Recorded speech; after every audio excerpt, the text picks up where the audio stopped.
coming today. You just concluded our legislative session not even a week ago, this past Wednesday, and Bill and I thought it was important to come out and see the voters face to face and answer any questions you may have over the past 2 years.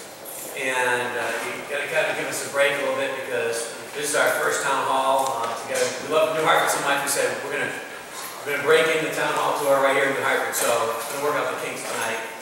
And I want to offer a special thanks to First Selectman Karen for allowing us hosting tonight's event. And any questions that you have, what we're plan on doing is going through the slideshow presentation, kind of touching base on some of the bills, highlight some of the bills we talked about.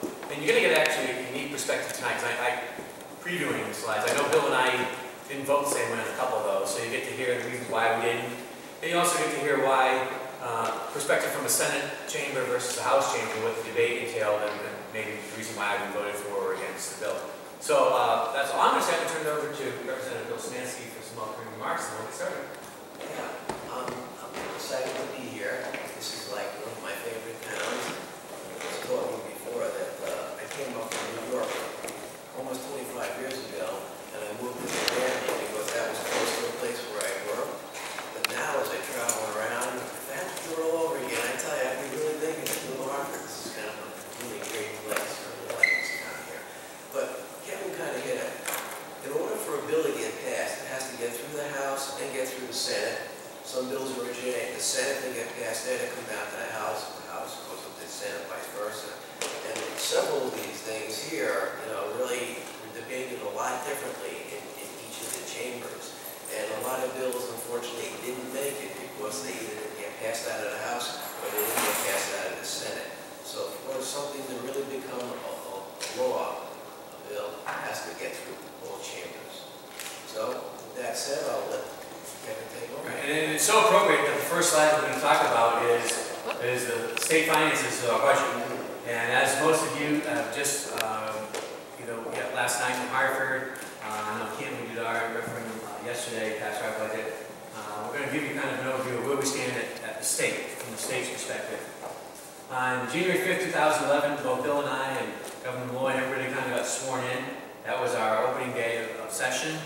And every single member of the General Assembly, we were united when Governor Malloy in his State of the State address said he's going to institute GAAP accounting, generally accepted accounting principles. Everybody stood and applauded. They thought that was great. Finally, we were going to see some transparency in state government. We were going to be accountable within the year that the expenditures were utilized and in the same year that the revenues were received in.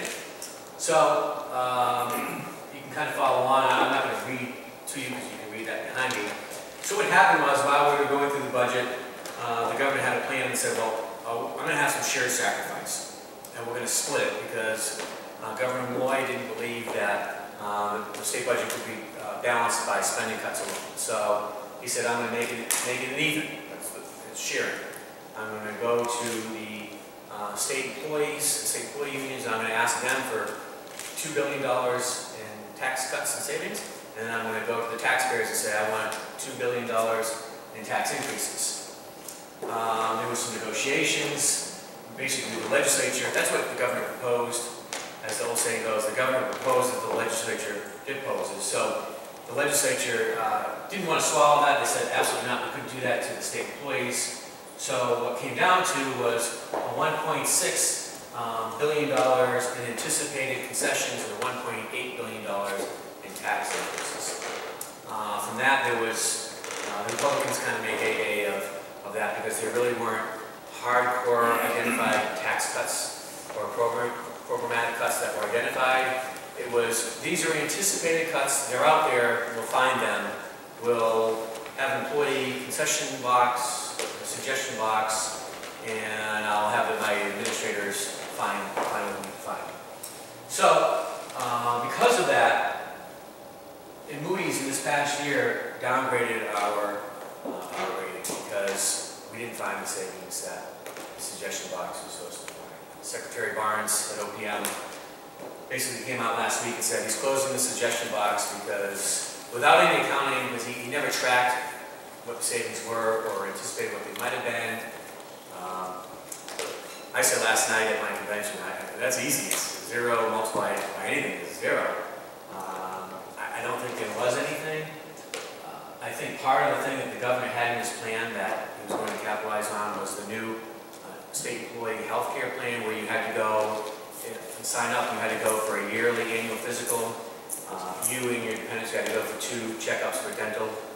Well, they only anticipated 50% of the state employees would do that, and everybody else would default and have to pay an extra $100 a month in premiums. 96% of the state employees went and did their physicals like I thought they would. So there was no savings that they had anticipated from the executive branch. So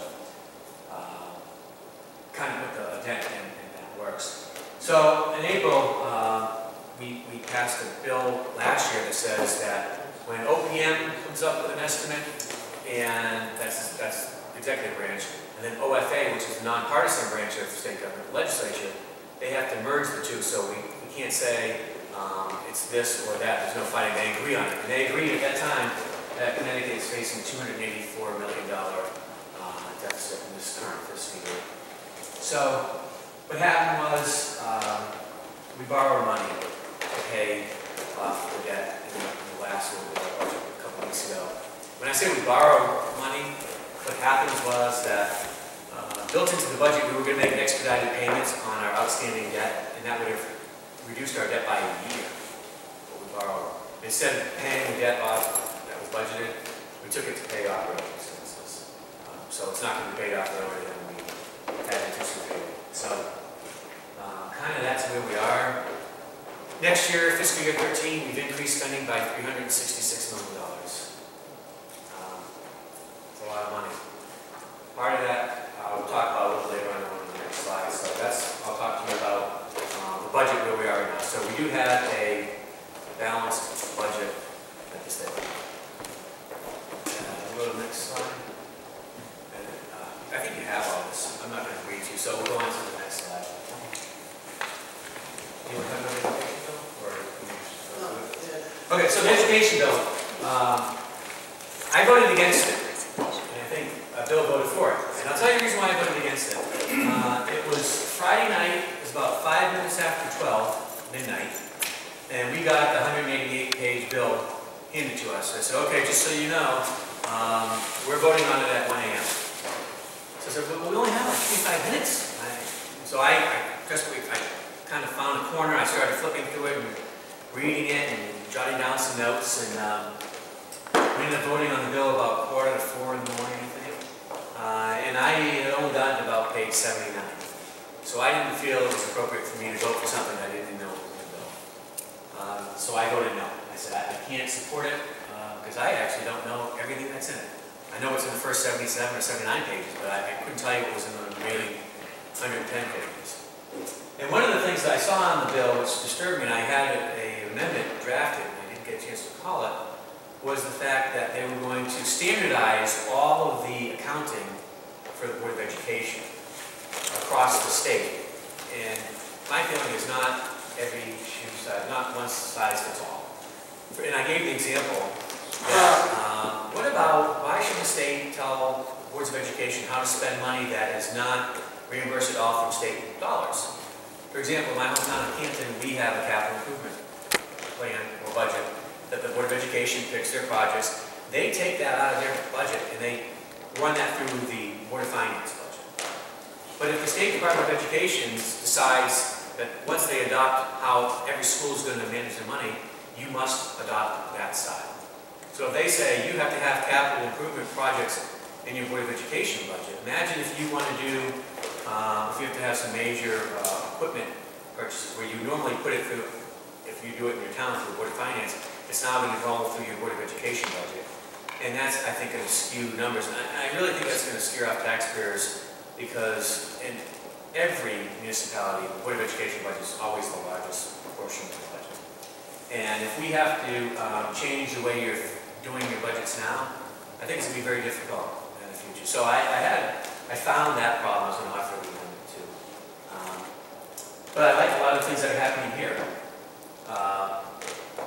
I like the Commissioner's Network. I'm identifying the lowest 25 performing schools, helping them out.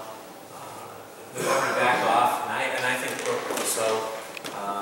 teacher tenure certification deal. If you weren't aware of what was happening there, it's basically, the way it was set up before was if you were a teacher and you did not receive at least 3 satisfactory or exemplary reviews in 3 out of 5 years, you would have your certification taken away from you and you could not teach in the state of Connecticut. And in no other profession do we do that. Maybe you might have to leave your district and go to another district if they so choose to hire you, but we never, in any profession, strip you of your certification because you got a poor performance. So that was watered down a little bit. Right here it talks about additional $39.5 million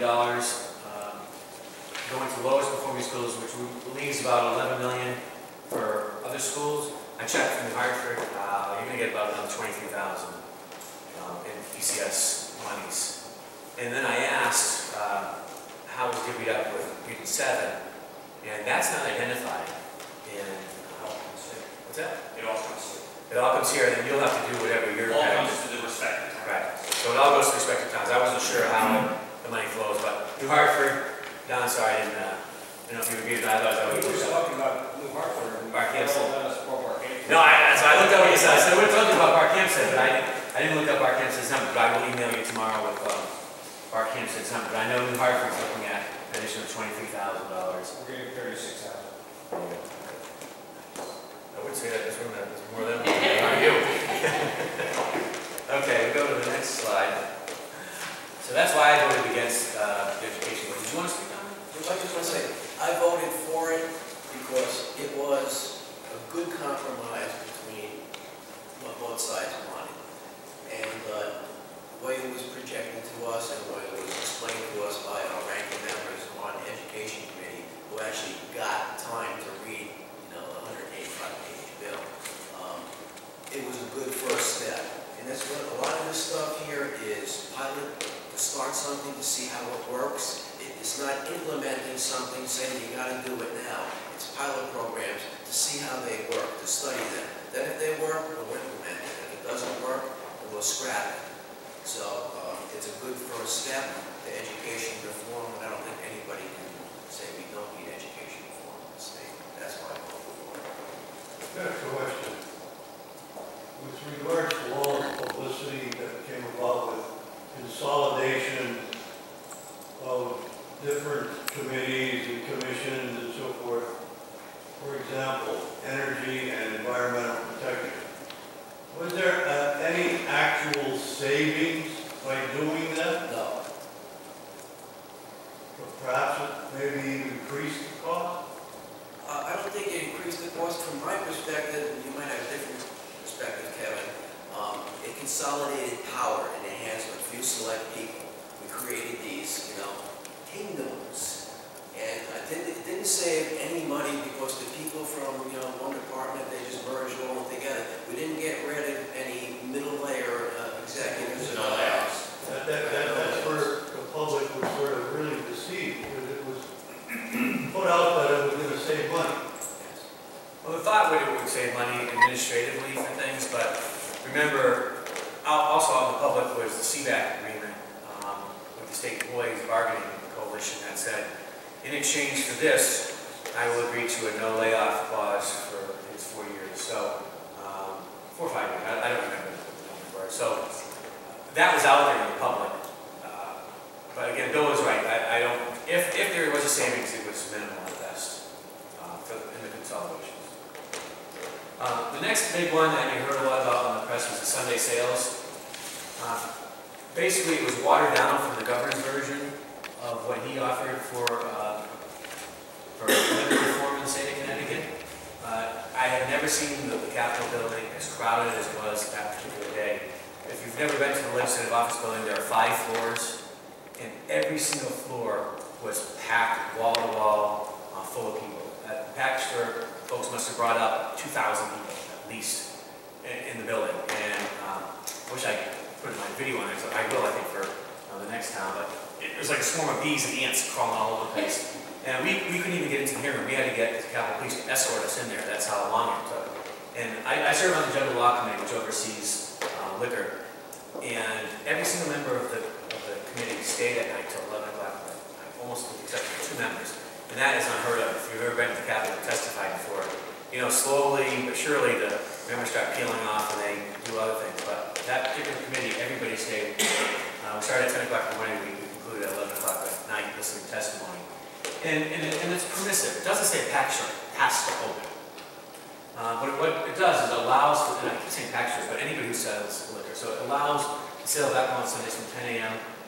To 5 p.m. And that includes grocery stores, and it also includes pubs, cafes, bars, restaurants. Right now, if you went into a restaurant and tried to order alcohol or pub, I don't think they would sell it before noon. So that decreases that out. This you're allowed to, before you couldn't offer fruit cheese crackers and those types of condiments, or you will, or complimentary things with any type of beverage you can get. This was actually a favor, but made sense to help the businesses. To Thomas Hooker Brewery in Bloomfield, they wanted to be able to, because they're a manufacturer, they bottle their own beer on site. They couldn't be like a microbrewery where they just fill up, what are those things called? The growlers. Yeah, they couldn't, like, they can't fill up growlers and hand them out, but they can have restaurants. So this kind of made it an even playing field. And then we talked about minimum pricing and quantity discount. But the facts are that evidence was provided to us, and I went and met with wholesalers, manufacturers, distributors, retailers. So I met with the 3 tiers, that Connecticut is already receiving the cheapest quantity discount that we get. So for case 1 for the state of Connecticut is probably equal to, say, case 25 in Massachusetts at the retail level. So what Massachusetts can sell for, they have to buy 25 cases, where Connecticut is just a single case. But then we did think that we wanted to play around with the quantity minimum pricing. See, we weren't sure about that. Listening to some of the package owners, you know, everybody had their own body fight. So we said, well, let's test it this year, anyways, and we'll let them pick 1 item a month, and you can discount it 10% from what you bought it for. And it's up to the individual retailer to pick that 1 item, and they have to let the Department of Consumer Protection know for the month. So they can't change it every week or every day. So if I happen to pick a bottle of Johnny Walker Red, that's 90, that's a liter in size, that's the 1 item I have to stick with that entire month. And then if I want to switch to a bottle of Kahlua or a bottle of vodka, and you have to pick the specific bottle size, that will, we think, will spur competition, and maybe we'll see what happens. But we also, as part of this, we formed a task force, which will be commissioned 30 days from, I think the governor signed the bill today or yesterday. And we're going to have representatives throughout the entire industry. I do have an appointment on that commission, so if you know somebody that works in the liquor industry and is interested in serving on that committee, let me know. Because they're going to report back to the General Law Committee by January 1 of next year. And if they're, through their findings, if they think we need to do some more tweaking, then we will. I'm a big proponent that I think a lot of it comes down to the taxes that's on the product. Not only the sales tax, but the excise tax. If we can drop those, then we'll be real competitive with our neighboring states. Next slide. The storm response slide. Our area, as you know, is one of the hardest hit regions in the state of Connecticut. This was a bill that was passed in a bipartisan fashion. And what it does is it causes the PURA, the Public Utility Regulatory Authority, which is the former DPUC, they're going to open up a docket, and they're going to create acceptable performance standards. And the utilities will come in and they'll say, all right, well, everybody will have a chance to leave the courtroom to present evidence as to why they think it should be one way or another. This will kick in when power is lost for 48 consecutive hours and 10% of the customer base is out. So if you lost power for 12 hours and it takes the utility company to come in and fix it, you don't get anything. But if you're out for more than 48 hours and they haven't met the standard, then what happens is you, as the ratepayer, you'll get a credit on your electric payback. So you're not going to get a check in the mail for 12 cents or whatever. Those automatically credit your account. There's increased funding for tree trimming. You know, it's amazing how quickly we forget about certain things. Simsbury was the hardest hit town in the state of Connecticut. And, excuse my French, but they were already bitching about CLP coming in there cutting down trees because it looks ugly. But if you said that in, October 30th last year, they'd be happy to see the tree crew. So there's a delicate balance as to, out of sight, out of mind, so you really want to make sure that they do the job properly. One of the things is burying power lines. That's if there's work to be done on a bridge or over a 5-mile stretch in your town. They can communicate, they'll contact Don at our campsite and say, hey, if you're doing a 5-mile stretch of road, we can bury these power lines potentially, this is the cost. And then he would decide whether or not that wants to be a shared decision by taxpayers of our campsite or not. Because it's expensive to bury lines. And the last one is where there's going to be a pilot program for feasibility of microgrids. And a microgrid is a creation of distributed side generation of power. So it could be a wind turbine, a fuel cell, a hydro plant, something that generates power. So if for whatever reason you lose power, this one little section, if everybody's tied into it, usually town center, government building, water treatment plant, you'll always have it. And we made sure that in the legislation, it's going to address small towns that have the ability, medium-sized towns, and large cities. So we broke up, so the small towns that we represent are not lost in the shuffle or in the shadows of the big city. So that's, for the most part, storm response. And also make sure that there's not only, utility companies did a pretty good job of embedding an employee in the EOCs, emergency operations centers during storms, but the telephone companies will know where to be found. So we want to make sure that they're an integral part of that too. So they have to now make sure that they embed their representative in the EOCs during these type of emergencies. Death penalty, I don't think I need to speak too much on that. I do not support repeal. We became the 17th state in the country to do that. There's an article in today's paper, in Hartford Current. The AP was interviewing Joshua Cummings and he says he doesn't think he'll ever be put to death unless he wants to be. There's already appeals being filed, so I don't think we really need to talk too much about that. What you want to say? No, I voted against it. I didn't want to see a repeal. I think it has a place, and what you should know.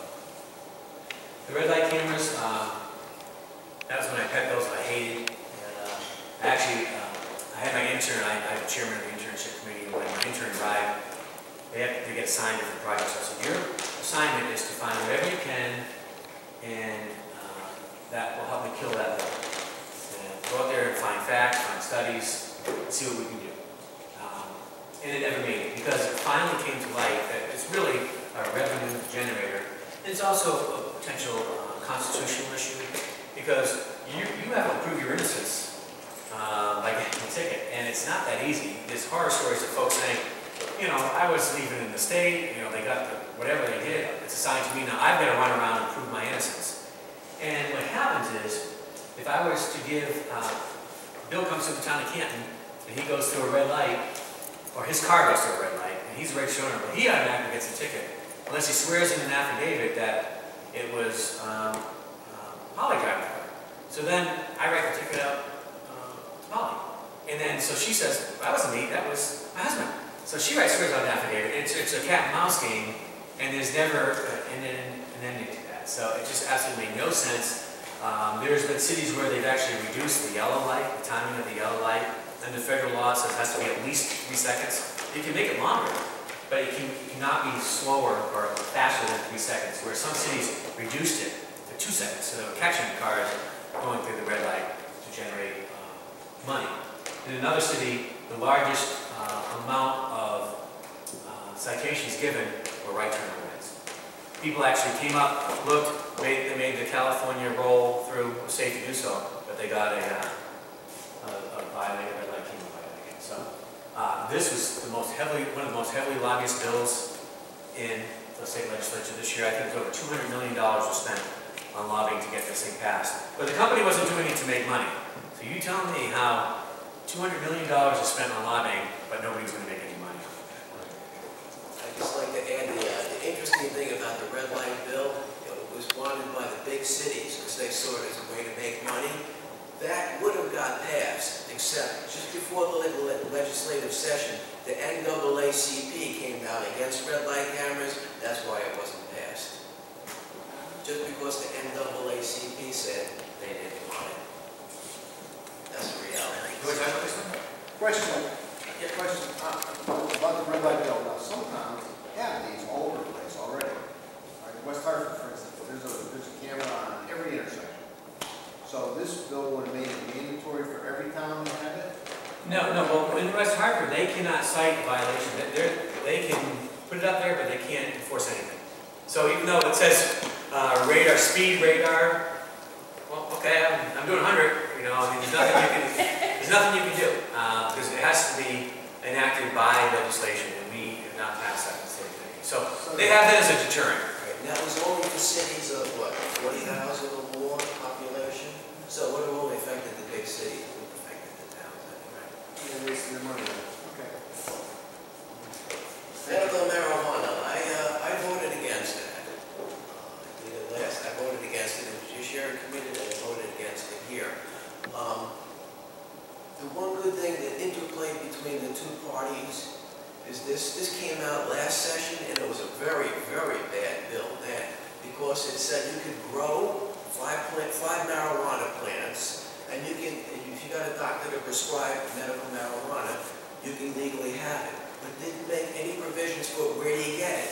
So we said, like, where do you get it? Fine, you've got a script saying, I can get marijuana for medical use. Where do I get it? And we brought up in the various committees. Well, you go out in the street and you get it where you get it now. You get it illegally. And they say, yeah. Well, what's wrong with that?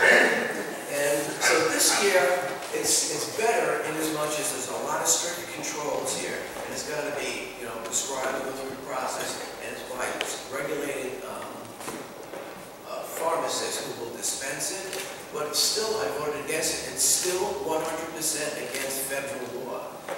That is preempted by federal law. Federal law takes precedence over anything the state does. And when we brought that up during our deliberation, they said, so what do other states do? So it's okay if other people are committing offense against the federal law? That's why we can do it? I don't think so. I voted against it. I voted for it. So this is an interesting reason why it's great to hear the two different things. Previous versions of the bill, as Bill said, were absolutely ridiculous. Where I can just imagine my grandmother, who has a glaucoma or multiple sclerosis, she can pick anybody she wants as her caretaker of the plants. Imagine picking her grandson. He can take 4 plants, and it was just a bad bill. This version came out, and I felt comfortable with the bill because it was really designed. It has to be doctor prescribed only, and it's for debilitating diseases such as those listed here. You can only get it through a pharmacist. There are only going to be anywhere from 2 to 10 growing facilities in the state of Connecticut, which will be heavily regulated. The issue with the federal government is it's a control 2 or 1. It's control 1 level substance, I think. And Connecticut law changed to a control 2 substance, so it could be. And the federal government saying, oh, you don't have the right to change the level of controlled substances. But I felt comfortable in that. There's 17 other states that are doing it now. We're moving in that direction. If it's regulated as much as it say, we have the highest regulated piece of legislation out of all those in the country to develop this. I felt comfortable that I could support it. I think it's only a matter of time before the federal government changes it. The federal government's not going to go after the person that has AIDS or cancer because they're smoking marijuana to help them get through their chemotherapy and those other types of treatments. They'll go after the illegal pharmacists that are dispensing it. And I honestly think that the federal government, I'll give you size for it, most of you know I'm a police officer, and I could arrest somebody that was here illegally in this country, and I have. And I would call immigration, and I'd say, hey, I just arrested this guy, his visa expired like 7 years ago, stole a car, what do you guys want us to do? I just let him go. And I'm like, really? I said, well, here's somebody that's committing a crime. Not only are they committing a crime by being here illegally in the United States of America, because they were treated gone 7 years ago, they're stealing a car, and you just want me to let them go? I mean, obviously we process them and then they go to court, but the federal government wanted nothing to do with them. So that kind of left a sour note in my mind that, are they really going to enforce it? Yeah, it's on their books, but no. crafty enough that I just, So who's gonna grow the marijuana that's gonna give it to the pharmacist? Is this a state gonna, or are they gonna license people to grow the marijuana? yeah, well, you know, I had 4 emails the next day that the bill passed from farmers asking me, how do I get in on this to grow it? Because I hate to say it's a cash crop, but, you know, if you're one of those selected, you're going to be successful. You have to put up a $25,000 something, and then $2 million bond, so it's not something just a fly-by-night little backyard operation. They will be controlled by the Department of Public Health, and inspected and done.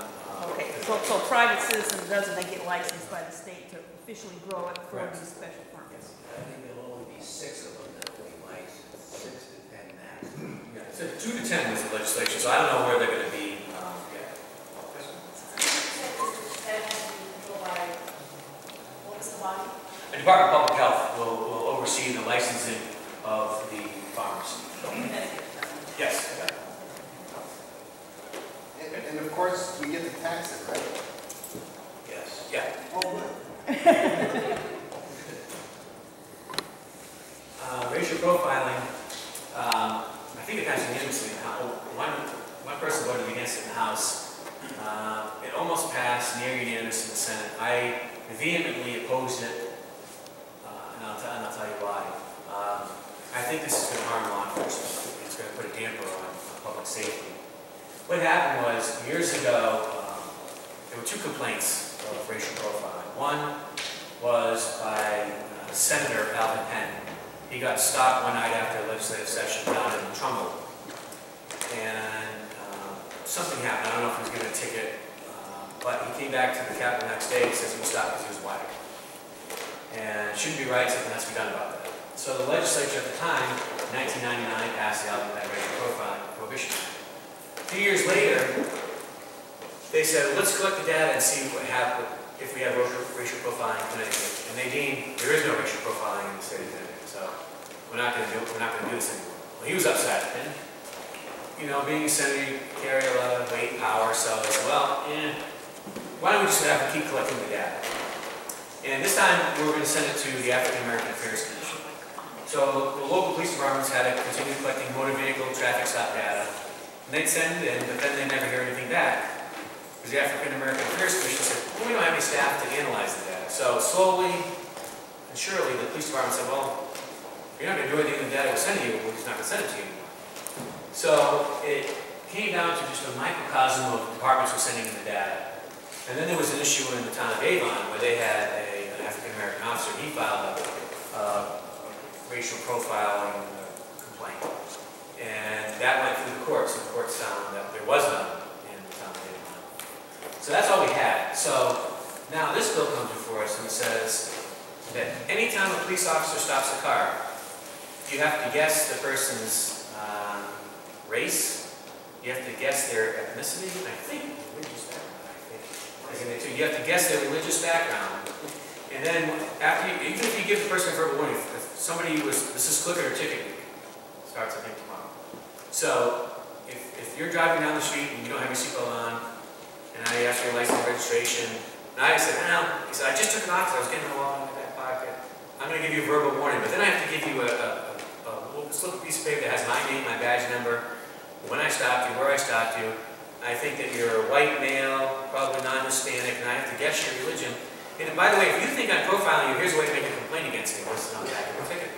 And I said, you will see the number of car stops plummet in the state of Connecticut. Cops will not stop cars. Because all it's inviting you is to say, if you want to make a complaint against me, here's how to do it. If you get a ticket, you're going to be mad at us. I don't care. I'm going to make a complaint against the cops. Give me a ticket. So there was never an issue. It's been adjudicated in the courts. It's not an issue. And it was a piece of feel-good legislation that, you know, most people were apprehensive voting against, because if you voted against it, they felt like, ooh, I'm condoning racial profiling. Well, I didn't feel that way. I never feel that way. I'm always ready to justify when I vote. So I said, absolutely not, I'm not supporting this. But only 3 of the 36 senators voted with me. So, and then only 1 in the House that voted against. And I don't know what the debate entailed downstairs, but that's what happened in the Senate chamber. Yeah, it's a study. What's going to be going do it, it's not gonna be implemented yet.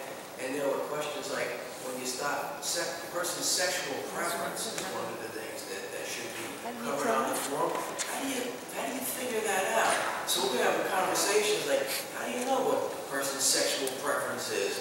And it got to be so absurd that if they did a study and said, okay, go ahead and study it. You figure out what should go on this form, and I'm okay with that. And so now that includes some of the major bills that were out there. And so Bill and I will answer to the best of our ability any questions you have about anything else. We've been waiting for a long time to ask a question. I asked him on an email. I have a concern about who is it that is designated to make the decision in the House of Representatives and the Senate as to the fact that you guys have to stay till 4 o'clock in the morning to take a bill and to consider it. To me, that's cruel and unusual punishment for you. It's also bad that you don't have a chance to thoroughly read the legislation and that you don't have a chance to have some reactions from your constituents. So I'd like to know who it is that we go after that is the same attempt to try to get legislation through when it's not going to be good when it's done that way. That's unfortunately part of this. I've only served one term in the legislature, but that's part of the political process. And what happens, the reason we stay so late is that when they've got a really, Kevin and I are both in the minority party.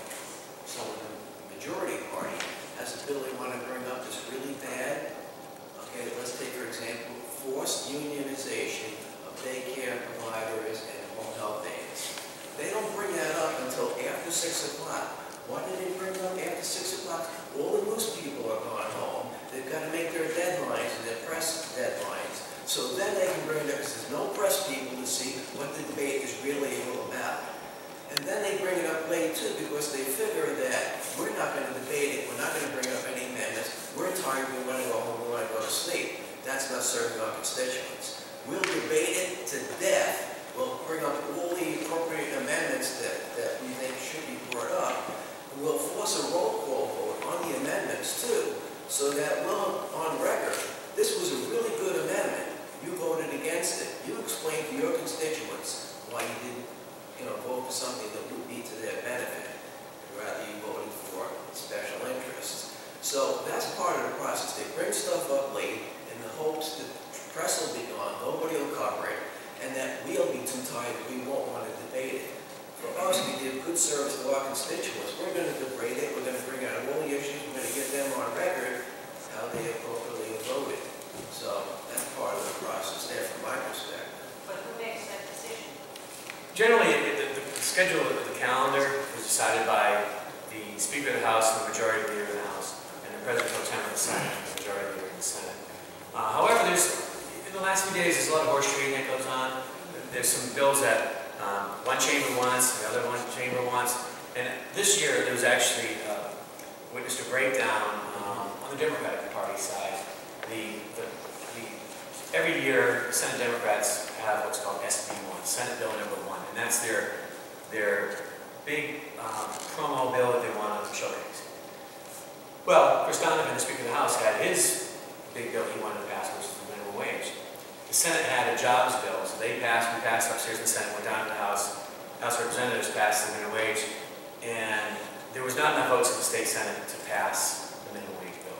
So the President Pro Tem said, we're not going to waste the time debating a bill when my own members, it won't pass. And so that upset Chris Donovan, who said, well, if you're not going to allow my bill to come up for debate, I'm not calling your jobs bill downstairs for debate. And so sometimes, I hate to say it, when you go from the local to the form of town government, you don't have that divisiveness. At least I don't see it in any of the towns really that I've represented. On election day, yes, but during the normal course of running your town government, I don't see it. As soon as you hit Hartford, there's a huge cavernous divide, and things become political. So, it comes down to numbers, really. Oftentimes, 93% of the things that we do are done almost on a unanimous decision. It's that 7% that's usually on a divided partisan bipartisan vote, but those are the votes that always get pressed. So it looks like, geez, even at the state level, the Republicans and Democrats can't work together. But if you looked at all the bills that we passed, majority of 93% are done on a unanimous support. Our ongoing efforts to reduce state budget, I heard at some point in the past year about reimplementing tools in the state. Anything ever going to be done with that? Anybody's done a study to see what type of income reimplementing these high-tech tools would bring? Well, there were a lot of studies done, and in the Senate chamber, there was a bill that provided for tolls to be instituted on Route 11 to finish that one section in Salem that, as you drive down, it becomes a dirt road. And this would have, the proponents of the bill said this will pay, all that money will go specifically towards just that one project. But that's like getting the camel's nose in the tent. Once you start back in that road again, pretty soon you're going to have them all over the place. And the House never brought the bill up for a vote, so it died. So again, tolls this year are done. We'll see next January. I mean, every legislator in a odd number year can introduce anything that they want. I drive back and forth to Florida, it cost me $40 in tolls. Right. And I'm zipping through at 65 miles an hour, so you're paying. I gotta tell you, I for one would never support tolls in the state because we don't have a revenue problem. We have a spending problem.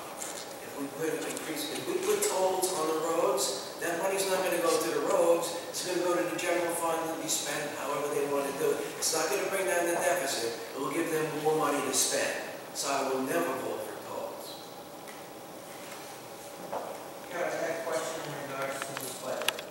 Knowing that we're roughly speaking at the borrow of $222 million for this past year, I would think that's $366 million.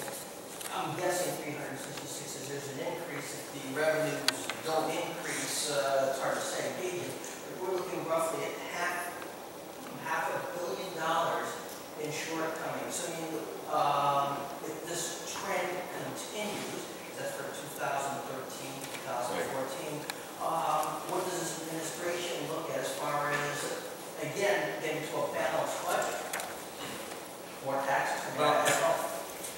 You know, I think Governor Malloy was true to his pledge in the sense that after he passed the largest tax increase in the state's history, he said, if we come down to a point where we need, we're looking at a budget deficit, because I'm not going to raise taxes, I've done that enough. So I think he was going to do anything in his power he could. That's why I think there was a big push for Sunday sales, why he was a big proponent of the red light cameras, because that's a new revenue source coming into the state of Connecticut that was never there before, and it's not a tax, which is new revenue. So I think that's, personally, I think that's why he was very supportive of that. What has to happen is he's got to look at things a little earlier. We were crying, the Republicans were crying since January, saying this budget is way out of whack. You got to start taking some of these cost-saving measures now, so to lessen the impact down here. And we never did until finally, it wasn't until April when the beginning of April, end of March into April, when Kevin Limbo, the comptroller, and Secretary Barnes both said, yeah, we're hitting the red ink already. And by then, you've only got 3 months left to do something. And you're not going to be able to shave things down to realize those savings in a 3-month period. It's just no way. So, I also think that there's hope that there'll be more retirements and those positions won't be filled. There's no layoffs. So unless we do programmatic cuts, the cost of government, this beast is going out of control. So I don't know what he's going to propose next January, because the will of the legislature is that they won't cut anything. The governor proposed some major cuts, and the legislature says, no way, we're not doing it, because a lot of them are inner city legislators where they vote that way. It's a very liberal legislature, and it impacts their constituents, those cuts, and they're not willing to do it. And it comes down to numbers, and here's what it is. I mean, that's going to be a campaign issue, I think, for Republicans probably this November, that unless you change the makeup, you're going to get the same thing. Because it's a one-party rule in Hartford, and just there's no checks and balances to say, put the brakes on, we're not going to do that. So it'll be up to the voters this November. And who knows what's going to happen between now and then. I don't see any revelation of any new businesses coming into the state. I voted against the second wave of the first 5 because the Jackson Labs deal, I couldn't support that. $100 million a job. We're propping up companies that are already in the state of Connecticut, and then we're rolling out, sticking out out of county landscapers as part of a job that's created, and cafeteria workers as part of a job that's created. And that wasn't the intent of why majority of people supported that bill. I mean, that bill was passed unanimously. There's only one senator that voted against it, and one representative voted against it. I was a senator voted against it. I'm glad I did, because it's come to fruition now that what I feared is actually happening. And so, time will tell. I mean, who has a crystal ball? I hope that the economy turns around, and I hope Governor Malloy is successful. I mean, I think that's ultimately everybody's goal. Nobody wants to see him fail because we as taxpayers, residents of Connecticut, fail. Because we're going to be asked to do more.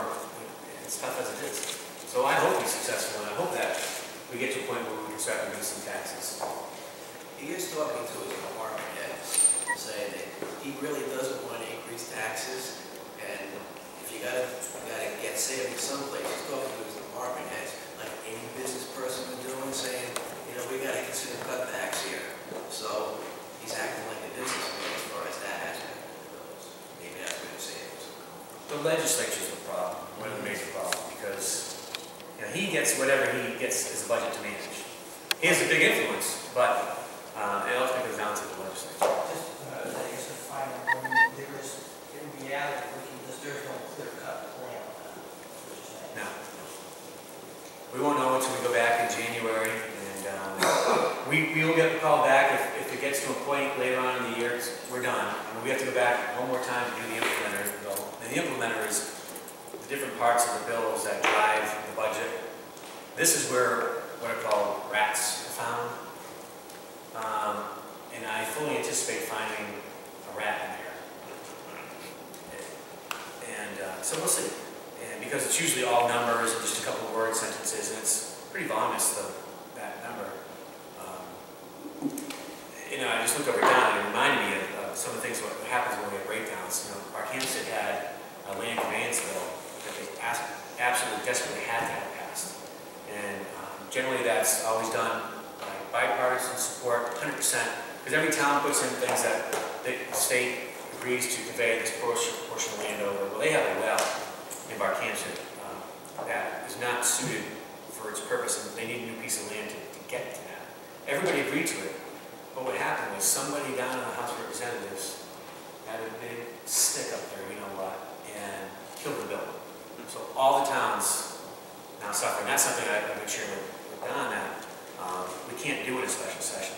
It has to be done during the regular legislative session. So we're trying to work on something through the DEP to MOU until we go back in next year to fix it. But sometimes one person gets their little ego out of whack and can really make harmful decisions, consequences for a lot of people. And that's what happened in that particular circumstance. Yes, sir. I have a question. I said there were 3 bills that were brought up dealing with 100 laws and regulations. And I heard there was no support in both houses and the government was going to sign it, but they never came down to a vote. Is that true, or did they get a vote? Yeah, this President Pro Tem of the Senate is opposed to both bills. Sunday hunting he doesn't support. I think there was Sunday hunting, there was a trapping bill, there was one other one. I don't remember, but he said no. He said he does not support those, so those will never, as long as he's in charge of the Senate, they will never come to a vote. So one person can shut down a bill. Well, he is the President Pro Tem of the Senate, so he sets the agenda, so he can. Yes. I see both of you guys here co-sponsored House Bill 5446, and thank you very much for that. I want to know, do you have any more inside information pertaining to the platform of using the state's spay and neuter voucher program for pound animals? Do you know much about that? And if so, who's going to absorb the cost over the cost of the spay and neuter programs? The House Bill 5456, if you weren't aware of that, that's a bill that expands the spay and neuter program and also requires training for municipal animal control officers, professionalizes basically position. Phil, Mr. Co-Sponsor, I know I did. I'm assuming you did too. And I think a lot of the costs can be absorbed either by the state or municipalities. In the long run, they figure that through adoption fees as well. It's not set out in stone as to how that's going to be accomplished, but There's also, what I said, there's a EPA or somebody that has a $50 rebate that automatically available to spay and neuter your animals. People don't take advantage of it. So this bill merged, I'm not sure what department it is that already has that. Agriculture. Okay, there you go, that's right, Department of Agriculture has that $50. So that will go to help offset the cost of any spay and neutering. So that money's available there. might not have answered your question fully, but I don't think that's been thought all the way through yet. Well, my question is in reference to the death penalty. I read today in the newspaper that 7% of the constituents in the state of Connecticut were against having it repealed. And why can legislatures feel that they can dictate to the taxpayers and the people that live here because they seem to think it's a good idea? And I see that exactly with other things, like you said. One person gets up there and makes a choice of what's going to be brought up. This is wrong. We are supposed to have a government by the people, and the people in the state of Connecticut obviously were against the death penalty. If it's 70%, that's a pretty high percentage.